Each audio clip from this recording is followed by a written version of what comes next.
자, 이 산타 마리아 라마요르 성당을 이제 뒤로 하고 이제 로마의 다리 쪽으로 제가 이동을 해 보겠습니다.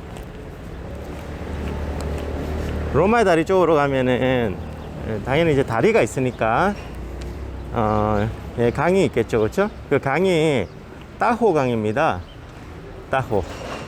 따호는 이제 톨레도에서 흘러왔던 강인데 이 달라베라를 거쳐서 포르투갈 방향 쪽으로 계속 흘러가는 거죠. 이 따호 강은 이제 포르투갈로 가서 대서양으로 결과적으로는 빠져나가는 강입니다. 1000km가 넘는 엄청 긴 강인데요. 스페인에서는 두 번째로 긴 강입니다.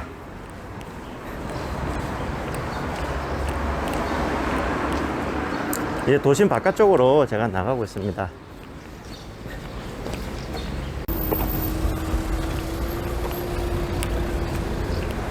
자, 제가 이제 도심 바깥쪽으로 나와서 강변 있는 쪽으로 왔는데요.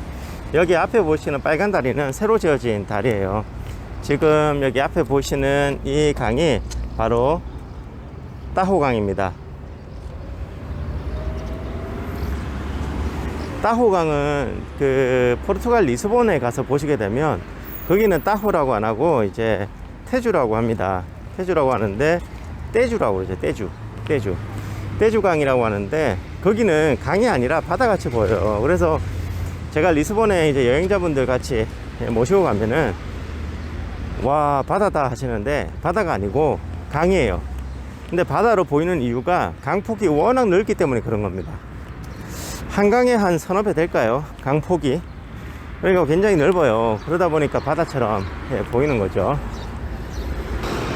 여기도 이렇게 걷게 되어 있어요.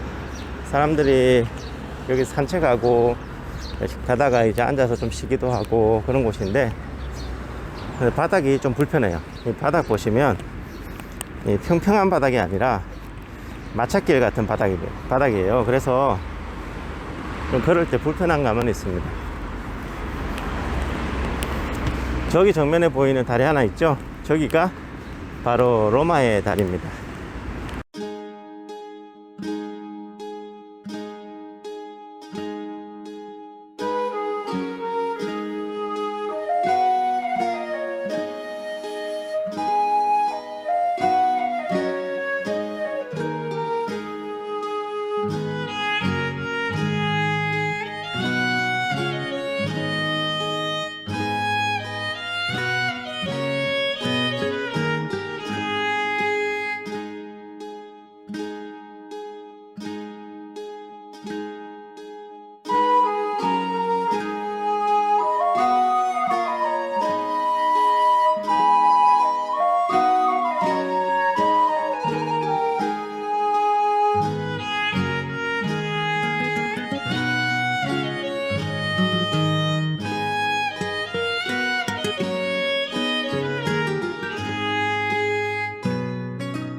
여러분들께서 지금 정면에 보고 계신 다리는요 15세기 때 지어진 다리예요. 그러니까 로마의 다리라고는 이제 볼 수가 없습니다. 근데 왜 로마의 다리라고 이야기를 하느냐 하면은 실제 로마의 다리에는 있었는데요, 현재도 존재하고 있습니다.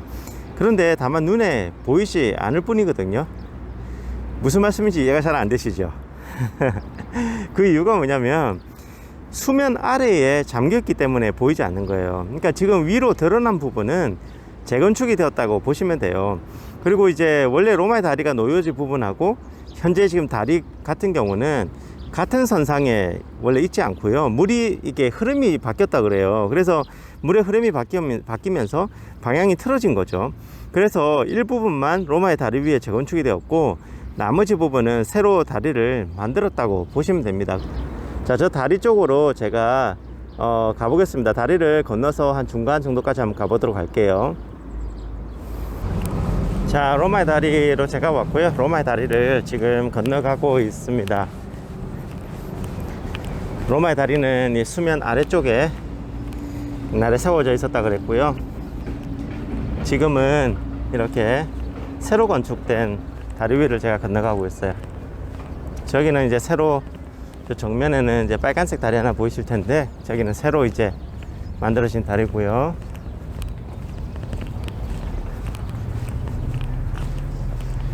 약간 느낌은 좀 다르지만 약간 미니 살라만카 같은 느낌도 있습니다.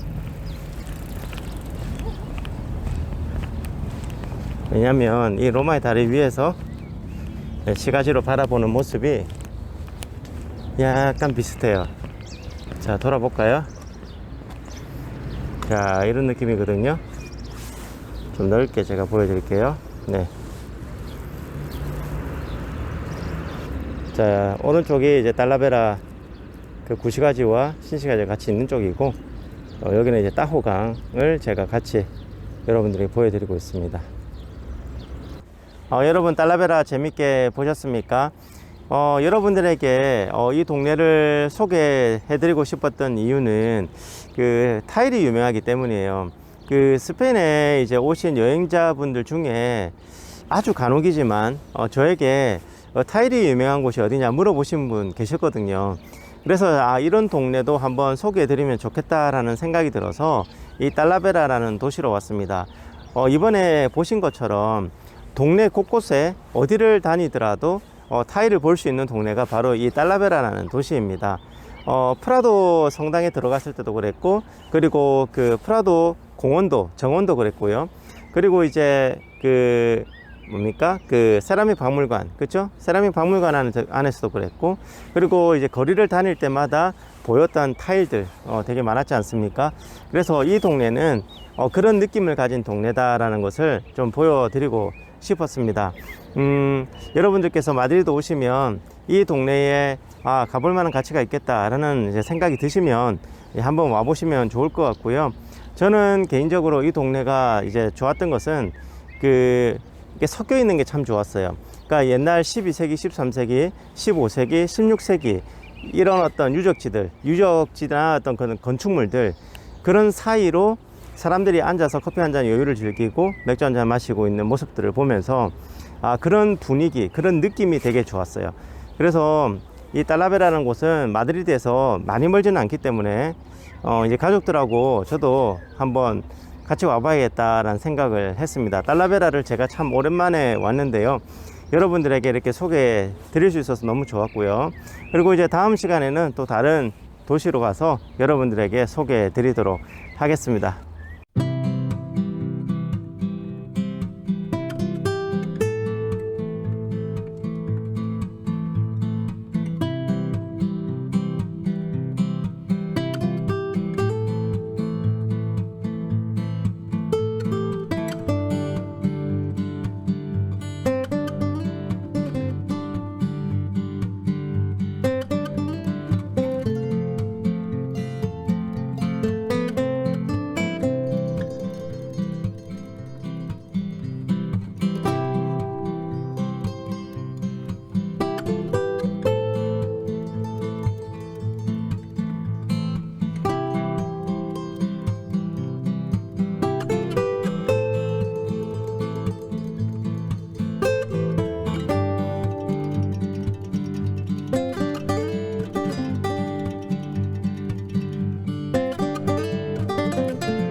여러분, 오르페사 파라도르 호텔은요, 스페인에서 세 번째로 개장한 구경 호텔입니다.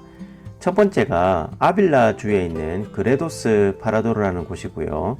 그리고 두 번째가 스페인 남부에 있는 까디스 파라도르 호텔, 그리고 세 번째가 바로 이곳 오르페사 파라도르 호텔입니다. 1930년 3월에 개장을 했으니까 작년이 개장 90주년이었습니다. 그래서 개장 90주년을 맞이해서 10억 넘게, 어마어마하죠? 10억 넘게 투자를 해서 새롭게 리모델링이 된 호텔입니다. 이 파라도르는 원래 이슬람인들이 세워놓은 성체였는데요. 오르페사 백작의 궁전으로 사용을 했습니다. 성체는 두 시기에 나누어 세워지게 되는데요. 12세기에서 13세기 사이에는 이슬람인들이 건축한 오래된 성체가 있고요. 그리고 15세기 초에 와서 새로운 성체를 세우게 됩니다. 오래된 성체는 지금 일부만 남아있고 새로운 성체는 오늘 저와 함께 둘러보도록 하겠습니다. 현재 파라도르 호텔이 있는 이곳은 옛 오르페사 백작의 거주지로 사용했다라고 보시면 되겠습니다. 자, 그럼 15세기에 지어진 성체를 함께 구경해 보도록 하겠습니다.